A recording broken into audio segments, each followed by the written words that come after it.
Welcome to the Undercover Intuitives Podcast. I'm Courtney Jones.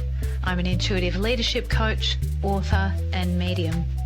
I love facilitating rich conversations that inspire, uplift, and empower people to create extraordinary outcomes in their lives and in their communities.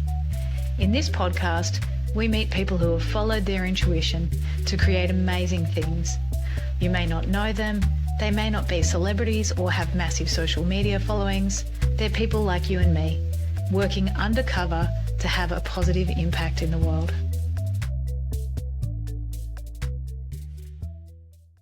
Welcome to this episode, and I hope you're feeling excited and energized and enthusiastic. And if you're not, you definitely will be after meeting today's guest. Melanie Sakavaras is the founder of Nourish Move for Wellness. She focuses on Pilates, strength, and mindfulness. And she has a true passion for Pilates and changing people's lives through movement and nutritious food. So she's worked in various roles, and we're going to dig into some of those today. And she definitely has the spirit of adventure inside her. So welcome, Melanie. Thanks for joining us today. Thank you, Courtney. It's very exciting.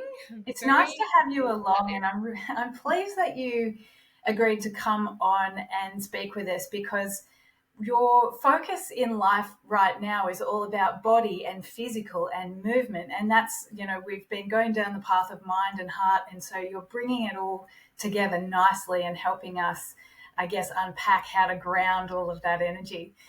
So tell us a little bit about your Pilates business, Nourish and Move for Wellness. Tell us a bit about that.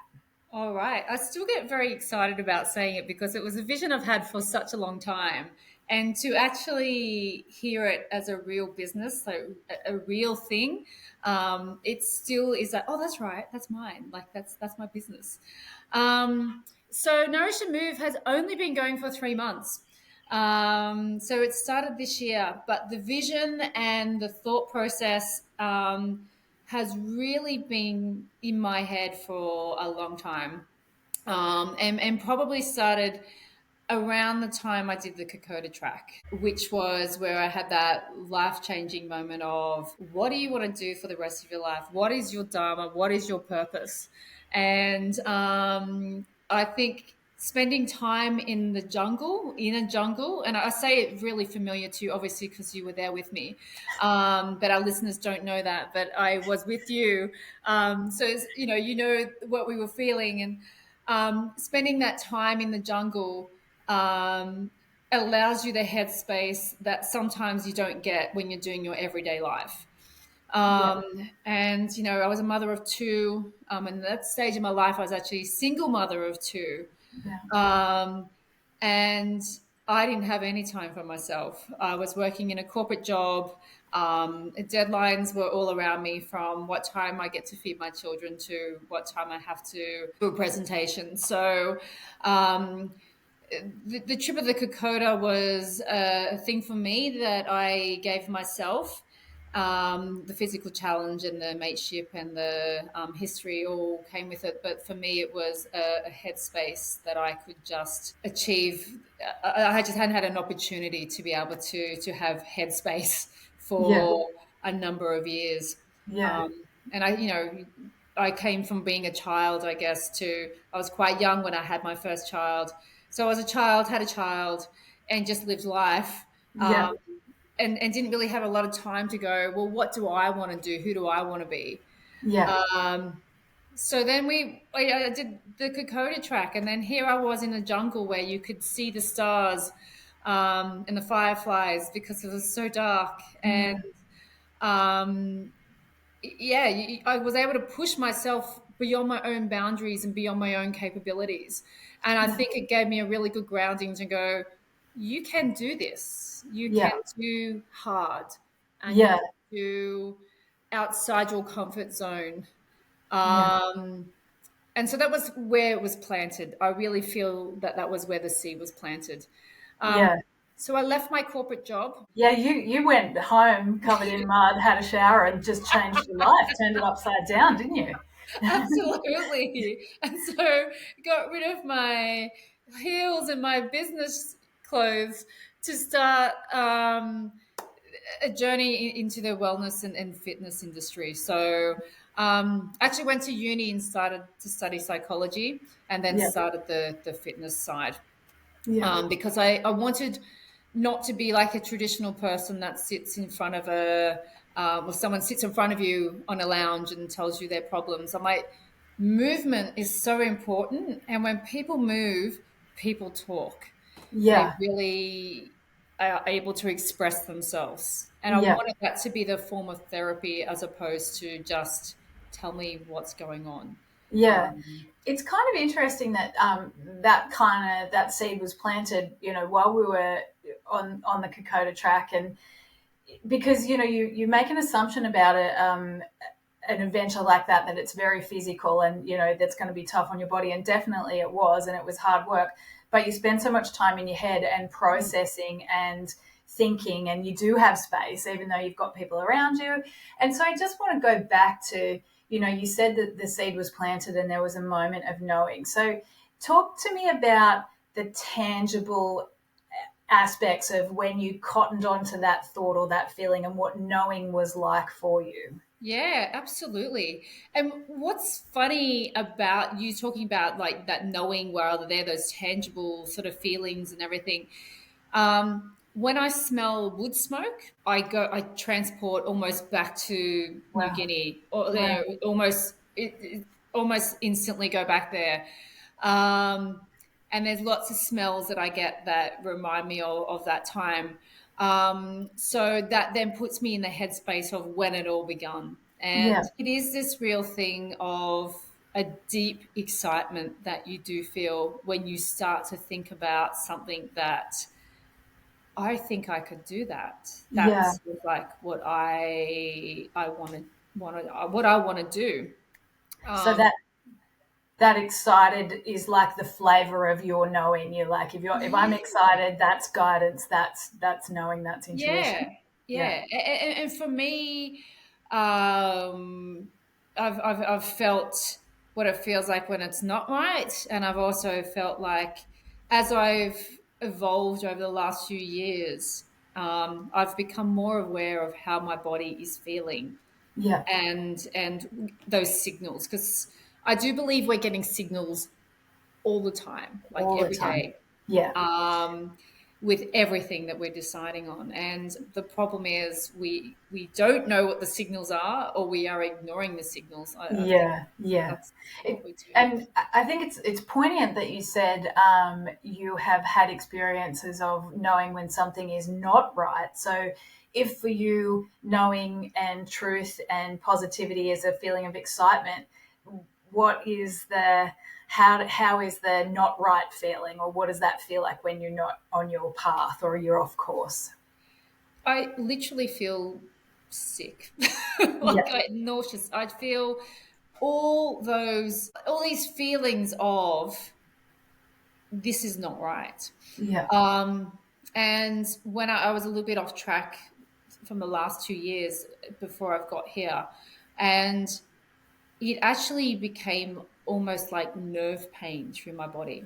Like it Yeah. was a real physical response to the point of I would go get blood tests and go see the doctor, and they go, "There's nothing wrong with you. Yeah. Nothing is wrong with you." So I go, "It's in my head. Is it what's wrong? What is going on in my head?" And Yeah. I was getting tingles and nerve pain and all these kinds of things Mm. telling me that something's not right. Yeah.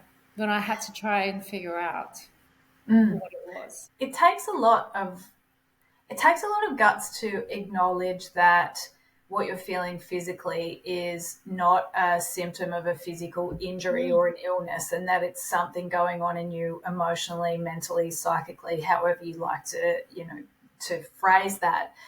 Um, and it is that process of getting to know and understand your body. So in the work that you've been doing, helping people with movement and strength, and also with nutrition, do you believe or see a connection between that movement and increasing your movement, and freeing you up to be more aware and cognizant of when your body's talking to you and communicating with you? 100%. And I think one thing that I have learned from being with clients, but also within my own body, is I know when there's something wrong with I know when my clients are not themselves. Yes, there's that body language when when you're intuitive, most people can read it. Even if you're not, you can mainly read when someone's not themselves. Yeah. But I could tell what was wrong with my client, even if they came in a, oh, I'm okay, I'm fine Right. state. I could go privately, what's going on? And one of the ways which I find weird, and I have no scientific evidence with this is just an observation, right? Is I found my clients struggled with their balance. Right. And then I could say, what's going on Yeah. today? Yeah. And I don't know whether that was, like I said, this is not scientific, so I don't want people going out there going, oh, my balance is off, something's wrong. But I noticed over time that if someone couldn't balance on a Bosu or they couldn't quite get their body working, it was a real disconnect from their own body. Yeah. Yeah. And when we talk about how freeing the body up and everything like that, I know when I'm not right because I do Pilates and I can't feel my body how it's supposed to feel. And when there's times when I'm feeling quite disconnected, the motions are happening, but the actual feeling, deep feeling of what the movement is meant to be doesn't feel right. Right. And when I know that I'm on track again and I'm doing well, I feel my body again. I feel it working as it should, efficiently and strong and all that kind of thing. So the energy's flowing a lot more. Energy's flowing through your body. Yeah. And I think what I've noticed with my clients is that when they're not feeling it, when they're not feeling their body, they genuinely got a lot of other stuff going on that is being present within themselves.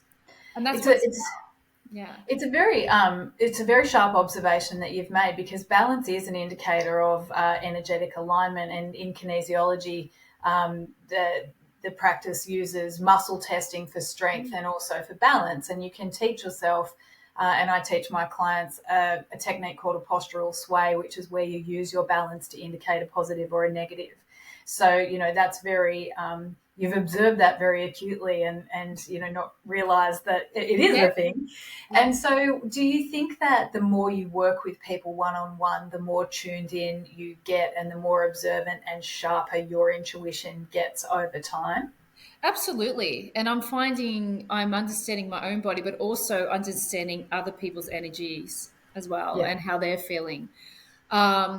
One of the things I'm doing at the moment is I did an amazing workshop on the weekend, and I've been doing it with my clients all week, is the freeing of the joints, the rotation of the joint. Because we go through life believing that we can only do a certain range. For example, let's look at the shoulder joint. We can only do here because our body has tightened up. We've been on our computers. Our body and our mind now believes that that is our range. Yeah. But in all truth, it's not. Our body's designed to have a full range. So what I've been trying to do and what I've been working with after this workshop is we're trying to increase the range of joints from ankles, hips, shoulders, thoracic. And by doing this, what it's doing is retraining the mind to be able to move better and have mobility through their joints. So then we can add load and we can get them strong. Once we get them strong, their body is strong and can withhold anything. So we look at getting our body strong, but if we've got no mobility, we're not getting the job done right. And we're just basically telling our body more and more and more that, yes, we do not have that range. We're just going to get stronger and stronger and stronger. It's going to make us much harder. So what I found this week is how to do that.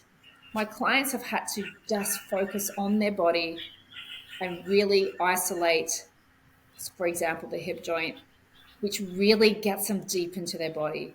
We don't spend a lot of time deeply thinking about how we move or how we go about life. And do you find when a person they come to you and they have that that limitation or that belief that I've only got, this range of motion, that when they come to you and you assist them to go beyond that, do you find that there's an emotional release for them, an emotional connection? How do you see the client evolve more than physically when you're helping them overcome those barriers? And look, I think it is one of those things when you start to train somebody that they can go beyond what they think they can, it absolutely unlocks a lot more than just, and most of them come out fatigued. Yeah. That they're coming out fatigued and they haven't done a lot. So they're going, I feel like I've done a whole body workout. And we're like, we've really just done a little bit of joint mobility. So it means we don't have to do like big heavy weights, or we don't have to do a 10K run to get that same kind of fatigue. We sometimes just have to get into our body and get it working. So then you can do your 10K runs and all that kind of stuff, but more efficiently, right? Because I mean, and I think I refer to it, I'm a rower, so I would like to think of it like rowing. So with rowing, it's about getting the boat as efficient as possible. We want the boat speed. We want the boat to do the work. We're just tapping it along to get faster and faster and faster. Yeah. The only way to do that, it's not about going harder. It's about being more efficient. Yeah. And I liken all of this to the same thing. It's not about going harder on our body. It's about our body being efficient. And if our body is efficient, it's less energy we have to use. Love that. I mean, that totally confirms for me my belief that, tuning into your intuition and recognizing when your body's communicating with you and using it deliberatively as a decision-making tool is such an energy efficient way to go about your day and your life and your routines. But I want to go back to your studies. You studied psychology, and obviously from that you have an understanding of how much coaching a client will need before they will hit resistance, and how much you can push somebody and help them overcome their barriers. In that learning, was there a lot of discussion and talk about the mind-body connection, or was it a fairly narrow focus on, what's in the mind is separate to what goes on in the body? How were the two related, if at all? Really, I found that connections come more from further studies with me doing my own further studies. I didn't find when I was studying psychology that they really talked about that mind-body connection and the energy fields and food and exercise and all that kind of stuff. Yeah. Look, it is starting to evolve. It is starting to change. But that clinical model didn't really give me that mind-body connection. That was just something that I felt intuitively myself, I guess, that there is a connection here. And what's interesting, when I used to work at one of our major hospitals here in Newcastle, I used to talk to some of the doctors and the specialists who are very isolated. They're amazing people. They do amazing stuff. Very isolated in terms of their specialty. And I did talk to them about that mind-body connection, exercise is therapy, food is therapy, all that kind of stuff. And they're like, oh, I don't get it. I don't really get the connection. And I'm like, you don't get the movement and the connection? Some of them were starting to come on board with that before I left. But I still feel like it is something that clinically it hasn't been unlocked yet, or there's more to explore, I guess. And that's why I sort of changed how I wanted to deal and be a coach, rather than, as I said, being quite clinical and quite structured with how you were to help people on their journey. I found that when I'm talking to them more naturally, or if I'm getting them to move and I'm getting to unlock their body and I'm getting them to increase their strength physically, then they start to feel strong mentally, and then they start to trust you, and then they start to feel more open with you. And so I feel like I've got more out of doing it in an environment where they're moving than I think I would if I was sitting opposite them in quite an intimidating kind of scenario where it's like, tell me what's going on. There's places where we need to do that. And I understand that. And I'm not saying that that's not something that they should do, but I have found personally in my journey that I quite enjoy that the people, as they get stronger, I see them physically get stronger. I see them mentally get stronger. Yeah, right. So that's the model that you have developed and landed upon, and for you and the way you want to work, that works for you and your clients. And so I guess this is where you've also brought in that pillar of nutrition and how nutrition can support all that process. So how do you feel from your personal experience and from watching the experiences of your clients, how do you feel nutrition supports the emotional and energetic and intuitive faculties or capacities of people? And again, from my own journey with food, when you don't know any better, you don't know how you can feel, how you can feel better and more energetic and all that kind of stuff. You do eat what you just eat. And then all of a sudden you start to eat well, and then you will eat rubbish. And then you go, oh, that's how I used to always feel. Yeah. I don't feel like that anymore. Food is really important to mind clarity, energy. Just for me, I know when I'm off that I am not eating well. And again, I'm starting to see the physical symptoms of that now. So for years, I had really bad sinus. I have a little bit of bad sinus at the moment. It's very windy outside. It's that time of year. But for years, I used to get just bad sinus. You start to clean up your diet, and I start to see less and less of that kind of thing. I also have endometriosis, and my pain was worse when my food was bad. So when I started to reduce gluten and reduce sugar and reduce dairy, I just found that the inflammation started to reduce in my body. So the inflammation from the endometriosis was also starting to reduce. So it didn't alleviate the pain completely, but the symptoms were not as intense.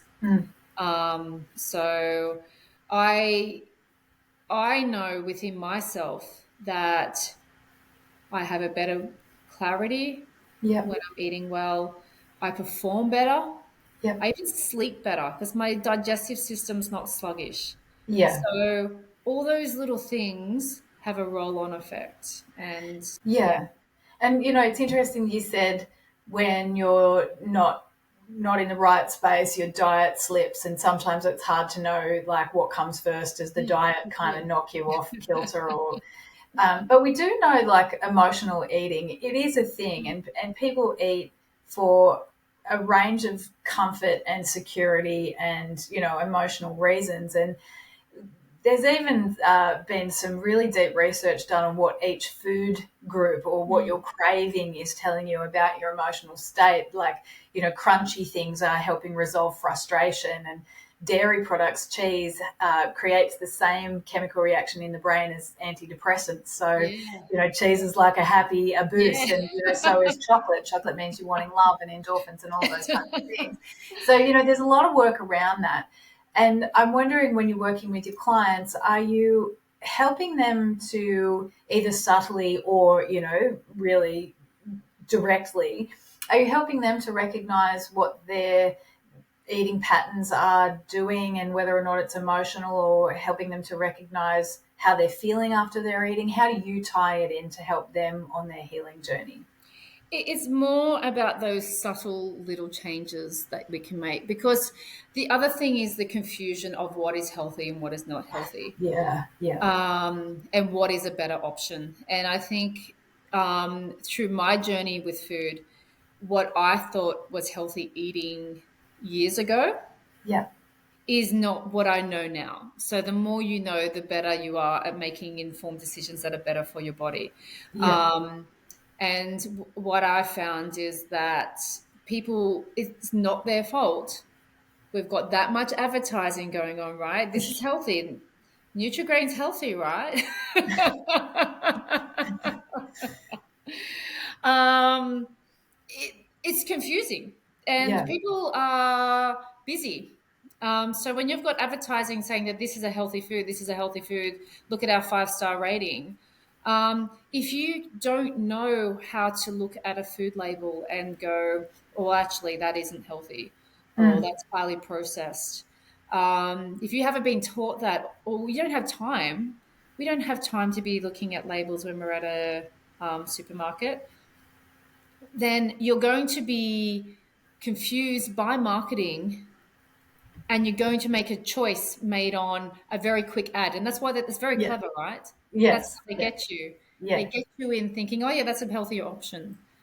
Um, and so for me, it's about those subtle changes, those little things. And if you try and change someone completely and all at once, then they're going to hate you and they're going to resist and they're going to not take it on board and they're not going to stick with it. So Yeah. you have to make small changes so they're achievable. And so by the end of it, people don't even realize they've got to that point. Yeah. They get to And adjust to the yeah, emotional comforts around it. exactly. And Yeah. I am not perfect. I love chocolate. And I crave sugar. But I'm trying to come up with better options for myself and Yeah. allowing myself those times to have a treat. Sometimes Um, you need a piece of chocolate. don't you need a piece of chocolate, right? So Yes. but I make better choices with that piece of chocolate. So Yeah. I'll buy a dark organic chocolate Yeah. that has really good ingredients and very less processing. Then Yeah. I won't buy like a Mars bar or something like that. You know what I mean? Yeah. Like I Yeah. make better choices when it comes to, well, what I'm going to have that chocolate. Well, what is that option? Like a better That's definitely a healthier strategy, mentally, because as well, you're not then saying, oh, you're depriving yourself or option. going for the worst possible option, eating it, and then beating yourself up for eating it, Exactly. and then feeling like shit physically for eating it. Yeah. But I think that's something that is really challenging that you pointed out. It's really hard to know what is right and what is healthy and all of these things because there's so many different strategies and diets and approaches and depending on the strength of the marketing around them, they're just trying to be louder than the other one to prove themselves as being the best. Do you believe that there's a place for using your intuition to be decisive on food type or eating style and things like that? Is that something that you tune into yourself or that you teach your clients? 100%. And the thing is, we do know when we've eaten bad. We know Yeah. Yeah. because we do feel guilty. Um, we know when we've made the wrong choice. Um, we then have this really great way of convincing ourselves then that, but it's okay, right? Like it's just Yeah. one day. It's just today. Oh, don't worry about the rest of the week now. I've made a poor choice, so the rest of the week's ruined. Rather than going, we made a bad choice. That's okay. That's fine. But you don't have to keep the rest of the week going that way. Yeah. So, it's we do. I think intuitively we always know Yeah. when we've made a bad decision or we feel it in our body. Yeah.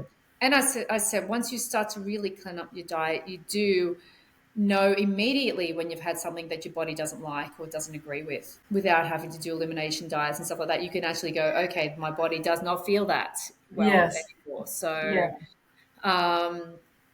and I think if you can make a decision about food and you're like, I feel good and I feel happy with this, that is your body's way of saying you have made a good choice for me.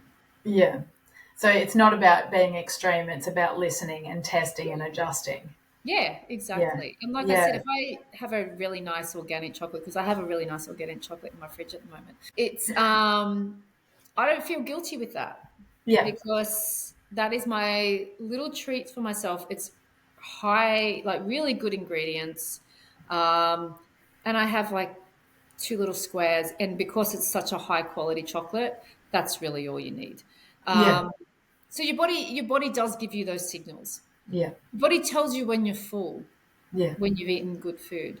And that's the other thing, we sometimes don't listen to that. And because we eat a lot of empty calories, then our body isn't giving us a signal to say it's full, because it's not nourished. So, when you make a choice with food, you want to nourish your body. And a lot of our highly processed food is unfortunately not nourishing our body. Not at all. So I'm hearing that you've got the pillars of balance and wellness really firmly in place, with the movement, the strength, the nutritional side of things, the psychological side of things. And so I'm wanting to go back to, your recent journey. As you said, your business is only very young. It's in its infancy, but already, tracking really well, and you're already kicking some major goals, which is amazing. I want you to share with us, if you would, about your intuitive guidance and your nudges to actually take the leap and start, because I know you were thinking you would go down another path. Yes, absolutely. And this is very me. I start on a track and I get off track. And I think, to back to your original question as well, like tying in with this, I originally thought about the plant was, the seed was planted when I was in New Guinea. But I think when I first started trying to find what the business looked like, it wasn't quite clear. So I started down the fitness and the psychology. So I started to do those studies and all that kind of thing. The vision wasn't quite clear enough still. So I tried some things. And I think your body keeps doing it until you get it right? You keep getting pointed in the right direction until things are right. So I found I had moments where, like, we went up to Byron Bay. My husband and I went up to Byron Bay maybe 4 years ago. And we were at the farm up there, and I was surrounded by amazing food and their gardens and stuff. And I went, the vision is coming back. The vision of what I want is coming back. I want food and I want movement, and I would love to live in Byron Bay, but, my family and all my friends are here. So I'd like to create that down here. And so that seed started to sprout, I guess.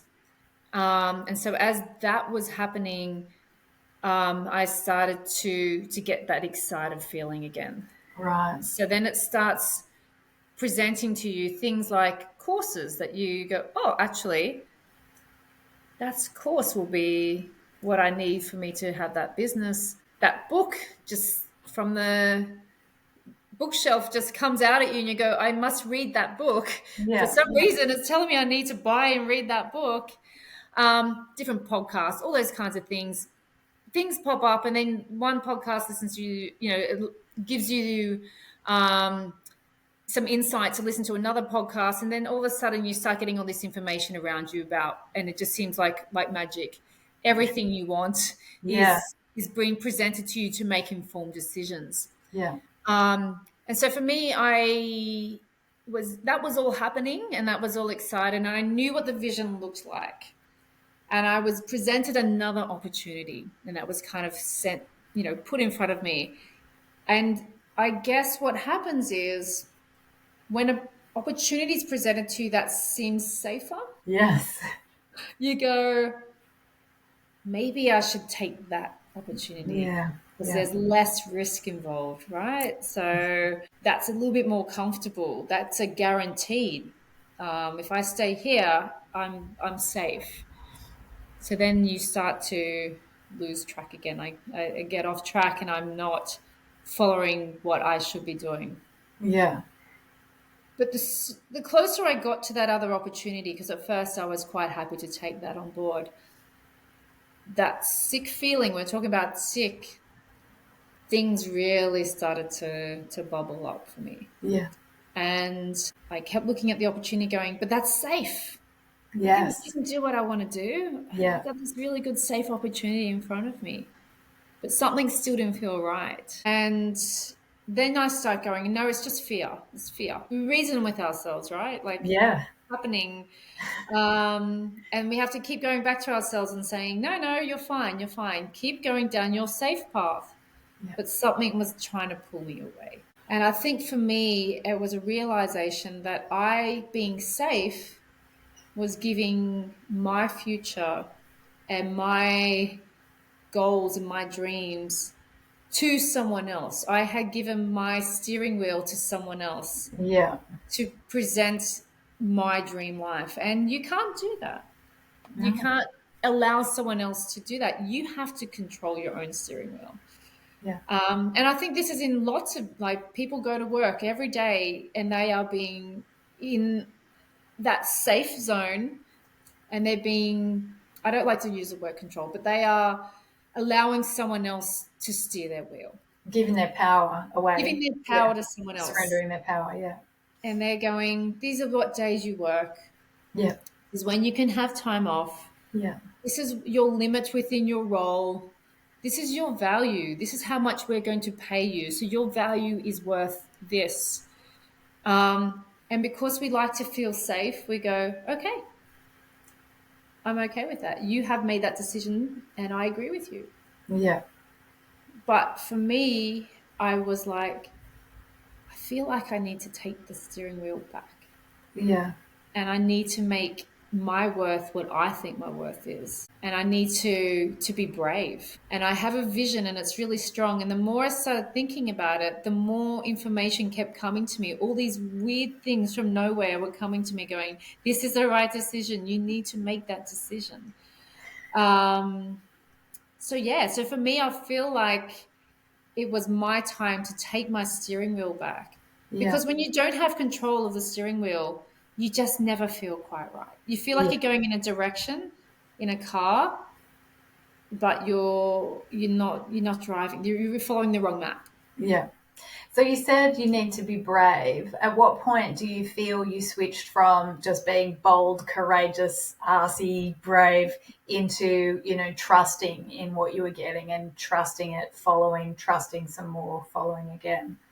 And it certainly wasn't a perfect journey. You definitely do not go through a brave decision like this to follow your dreams without that, oh my God, what am I doing? Yeah. Like, what am I doing? Because I'm used to safe. I've always been safe. I've always been told how much I'm earning. Yep. I've always been told, this is your contract. Yeah. This is what we sign and this is what we're agreeing to. Yeah. And you agree to it. And I was like, oh my God, I have to do this myself. I have to. And week 1, very excited. Week 2, very fearful, like absolutely like, oh my God, what have I decided on? And within 2 weeks, I had the business up and running. So I made a decision, and 2 weeks later, I had my business up and running. You don't just do that if you haven't been deciding before then. There's a lot of little micro decisions that have come before that. Yeah. So it's very clear that this is obviously something that I had been thinking of for a little while, because I already knew what I thought this business would start. Like, it's not going to finish like this. It's going to start like this. Yeah. And I'd already started making the connections and looking at, how much would the reformer cost if I was to purchase that? Let's do a product comparison to this. All that stuff was just happening. So when I did make the brave decision to go, I can do this, I then had to work within myself to keep going. My gut is backing right. Yourself. Yeah. Backing myself. Because you knew back in Papua New Guinea that you could do it. You've made that decision all the way back then. I can do this. Absolutely. Yeah. And then back in Byron Bay, I'm like, yes, this is it. This is what I want. So for me now, I'm still in that baby stage where I have to keep going. It's okay. Yeah. Like, it's you're doing what you love. You're doing it right. Stop being afraid. So when you have your little successes and you achieve those milestones, and when I say little successes, I mean like, the small ones and the big ones, do you kind of track that and put that down as evidence and say, well, I trusted my intuition, I followed my intuition, and tick, it led me in the right direction. Do you bank that as evidence to build that trust? Absolutely. Yeah. And the thing is, I've had to step out. I've had to step outside my comfort zone. Yeah. I've never felt comfortable selling something and then following up. I've always done it organically, I guess. So Pilates is amazing. You should do Pilates, but I don't want to then be calling you going, when are you coming to my Pilates? I don't want them to be that person where people go, oh my God, here she is. She's going to talk to us about Pilates. She wants us to do Pilates. I just want it to be organic. So when people were coming to me going, I want to do Pilates with you, at first I found it really hard to do that follow-up and go, well, okay, I have the business up and running now. Would you like to book in with me? That was really hard for me to do at first because I just didn't feel comfortable doing that. So I had to overcome that fear. I'm like, no, they came to me in the first place. They want information from me. It's okay to give them that information. Because is that a little bit of imposter syndrome there, do you think? Like feeling like you shouldn't be selling? Yeah. Yeah, definitely. And I mean, I've felt that in all my roles throughout my whole life. Absolutely. And I say that quite frequently as that real thing of, well, am I that good? Like, self-doubt's pretty significant. But I guess if you're banking your little intuitive wins and your hits and building your trust, you can use that to, when that self-doubt and imposter syndrome comes up, you can say, well, but look at this. Here's all the evidence of, that I am able to achieve it, that I can do this, that I have got this. Yeah. Definitely. And I think it's also trusting that evidence as well. Similar to what you're saying, it's learning to trust the evidence and say, well, evidence shows that these people are coming back to you every week. Yes. Therefore, I must be doing something right. Correct. And, I see them change. And for me, there is no greater satisfaction than seeing people live their best lives based on them doing the best thing for themselves. And that's one of the mottos for the business mission statement, I guess, is I want them to be able to have their best body so they can live their best life. But not me necessarily going, this is what you do, you do this. It's about me giving them the tools whilst they're with me. So when they live their everyday life, they're coming up with those decisions by themselves. Yeah. So I'm empowering them to go out and make a decision that is better for them, rather than me going, you must do this, you must do that. This is how, what, you didn't do a 10K run today? Are you serious? It's not about that. It's about going, what's your best life look like? Yeah. And me giving them to follow their own guidance. Yeah, that's exactly it. Exactly it. And we, the other thing, with people, particularly around exercise, everyone has this vision that they have to go into a heavy gym. For some reason, I have to go to a gym. I'm like, you don't have to go to a gym. You just want to move. And that's why I said nourish and move. Because gym is not for everybody, but you can get strong without going to a gym. Yeah. And I love people that go, I joined a gym and I didn't use it. I'm like, why did you join a gym? They're like, because they said I had to join a gym because I had to get fit or strong. I'm like, oh, you don't have to join a gym. What do you like? What do you like doing? How do you like to move? It must be liberating for people to know that, because there is that pressure and that idea that if you're a fit and healthy person, you have a gym membership that you use more than once a month. That's right, exactly. So looking back on your journey, when you reflect on, I freely admit the path from A to B is never a straight line, and I am, very aware of how often I'll get distracted and zig and zag and do these things. But when you look back and reflect on your journey from that moment on the Kokoda Track where you knew, I've got this, I can do this, to where you are now, do you see or believe that there could have been opportunities for you to accelerate the germination of the seed that was planted? Definitely, absolutely. And that's where self-doubt, even self-sabotage, I guess, has come in over the years. And I have allowed that to rule my choices. And rather than looking at that going, you know what, that's just a little bit of fear, but you can do this. And, being quite vulnerable here, I would get really top marks and go, oh, it must have been an easy exam. Yes. I can't have got these marks. Yeah. The exam must have been easy because... Talk about gaslighting yourself. Yeah. Do you know what I mean? There's no way that I could have got those results. There's no way I could have known all that information. Yeah.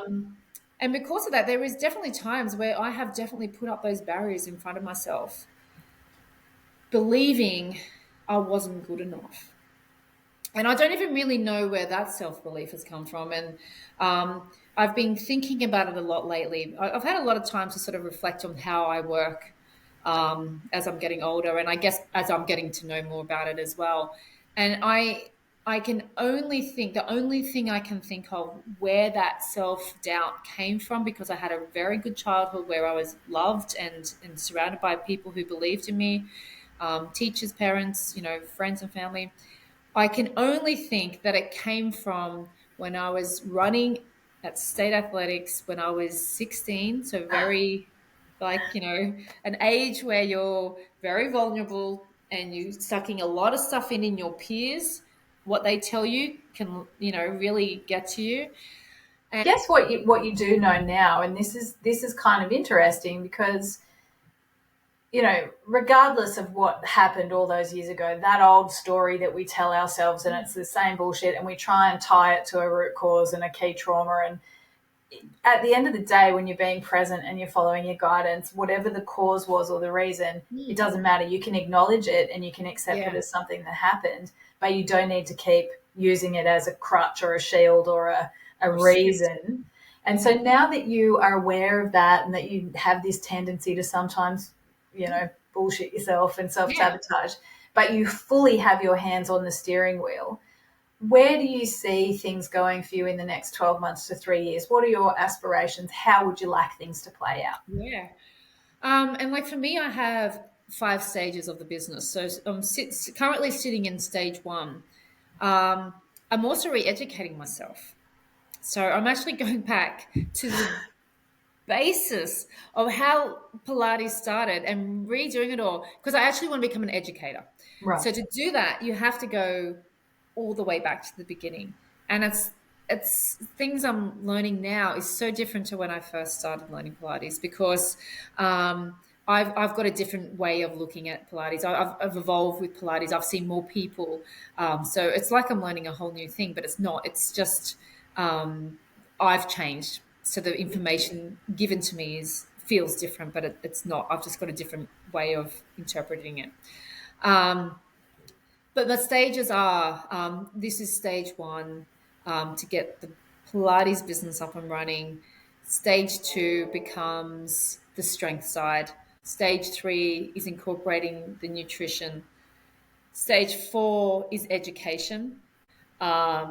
Stage 5 is actually like big dream stuff, but just like clothing and all that kind of stuff. Because, as a 45-year-old woman, I'm sick of buying sports bras that I have to climb into.